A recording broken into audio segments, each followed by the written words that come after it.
7 মাসের শিশু সন্তানকে কোলে নিয়ে নিজের ফ্ল্যাটে ঢুকতে গিয়ে বাধা পেলেন এক গৃহবধূ। আর তার অভিযোগ জানাতে গিয়ে পুলিশি নিষ্ক্রিয়তার অভিযোগ তুললেন তিনি। ঘটনাটি ঘটেছে নবদ্বীপের মায়াপুরে।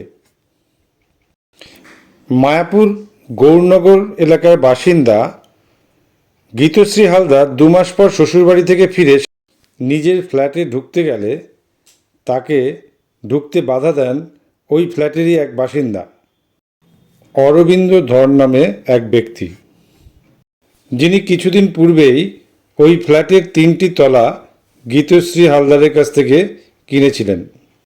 গীতশ্রী হালদারের অভিযোগ, দীর্ঘ 6 মাস ধরে ওই ফ্ল্যাটে তাদের থাকা নিয়ে অভিযুক্ত অরবিন্দ ধর বিভিন্ন সময় একাধিক সমস্যা সৃষ্টি করে আসছে। এই নিয়ে এই কোর্টে মামলাও চলছে। আজ ফ্ল্যাটে ঢুকতে গেলে অরবিন্দ ধর তাদের বাধা দেয়, এমনকি হুমকিও দেওয়া হয় বলে অভিযোগ। এরপর ওই তার কোলে থাকা 7 মাসের শিশুসহ তাকে ধাক্কা মারে বলে গীতশ্রী দেবী অভিযোগ করেন। জায়গাটা দুজনেরই শেয়ার আছে। অরবিন্দ ধর আর আমার।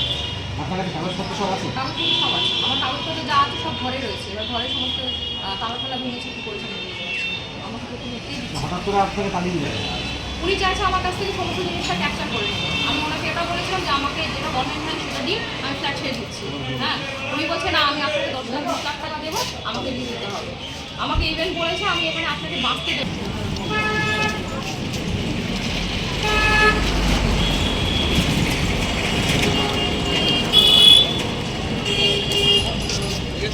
হয়েছে, ঘটনাটা কি হয়েছে আপনার সাথে বলুন তো? আমার ফ্ল্যাটে আমাকে কত বছর আগে ফ্ল্যাটটা আপনি করেছিলেন প্রথম থেকে বলুন। আমি 2021 সালে ফ্ল্যাটটা রেজিস্ট্রি করেছি। এখন বিগত 1-1.5 বছর আগে একজন এসছে ফ্ল্যাটে, উনি 1 তলা থেকে 3 তলা পর্যন্ত কিনেছে। আমার 5 তলা 6 তলা 7 তলা ছিল। তো উনি এখন আমাকে জোর জবরদস্তি করে ওখান থেকে যাতে আমার কাছ থেকে কম দামে কিনে নিতে পারে সেজন্য আমাকে ফোর্স করছে বারে বারে। উনি 1-1.5 বছর থেকে আমাকে নানা রকমভাবে হেনস্থা করছে। প্রথম ইলেকট্রিক বিল আমার ট্যাপ করেছিল, তারপরে আমাকে জলের জন্য কমন পাম্প জলের কানেকশান কেটে দিয়েছিল, সেটা থেকে আমি সিভিল মামলা করেছি। জজ সাহেব আমাকে পারমিশন দিতে আমি সেখান থেকে সাবমার্শাল বসিয়েছি। সেটা বেশি দিন হয়নি, 6-7 মাস হবে আমি পাম্পটা বসিয়েছি। আজকে কি হয়েছে? এখন আমি 2 মাস ছিলাম না বাড়িতে, তালা দিয়ে গেছিলাম ফ্ল্যাটে। এখন আমি আজকে ফিরেছি, আমাকে ফ্ল্যাটে ঢুকতে দেওয়া হচ্ছে না, বলছে না তুমি ঢুকতে পারবে না এখানে। আমি বলছি কেন আমার ফ্ল্যাটে আমি ঢুকতে পারবো না কেন? কখন এসেছিলেন ফ্ল্যাটে? কখন? সকাল 10টার সময় এসেছি। তারপরে কি করলেন? তারপরে আমাকে ধাক্কা মেরে আমার বাচ্চার সাথে ফেলে দিয়েছে। আমি সাথে সাথে থানায় এসেছি। থানায় যে 10টা থেকে এসে বলছি, কেউ কোনো রেসপন্স দিচ্ছে না। সবাই বলছে আমরা যাচ্ছি চলে যাও, যাচ্ছি চলে যাও বলে আমি কি ঘন্টার পর ঘন্টা সেখানে দাঁড়িয়ে রয়েছি, কেউ আসছে না, কোনো রকম হেল্প পাচ্ছি না কারোর কাছে। আমি এখন কি করবো? আমি কোথায় যাবো আমার ছোটো বাচ্চাকে নিয়ে? আমার ঘরে আমাকেই ঢুকতে দিচ্ছে না। পাশের বিল্ডিং থেকে দেখলাম আমার ফ্ল্যাটে সব কিছু ভাঙচুর করে দিয়েছে অলরেডি। থানাকে জানাচ্ছি, থানা বলছে এটা সিভিল মামলা, আমরা যেতে পারবো না, তুমি কোর্টে চলে যাও। কোর্টের কাছে কোনো নোটিশ আছে কেন? আমার ফ্ল্যাটে আমার ডকুমেন্টস আছে, আমি কেন ঢুকতে পারবো না? থানা কেন যাবে না আমাকে হেল্প করতে? না, আপনাকে ছোট বাচ্চা নিয়ে কতক্ষণ বসিয়ে রেখেছে থানা? সকাল 10টা থেকে বসে রয়েছি। আপনার নাম কি? আমার নাম গীতশ্রী হালদার।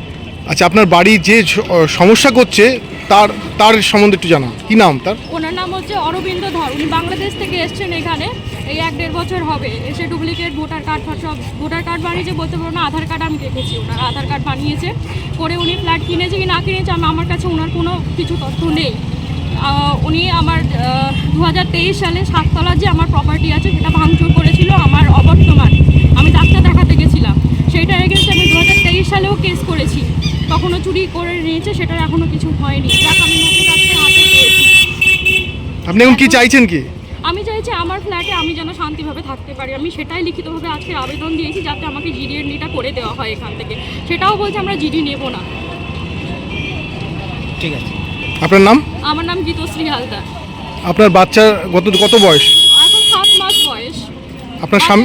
সকাল থেকে খিদেতে ছটফট করছে। আমি বলছি একটু কেউ চলুন তাড়াতাড়ি, আমি বাচ্চা এখনো পর্যন্ত জিডি কেউ নেয়নি। এখন 4টে বেজে গেছে প্রায়।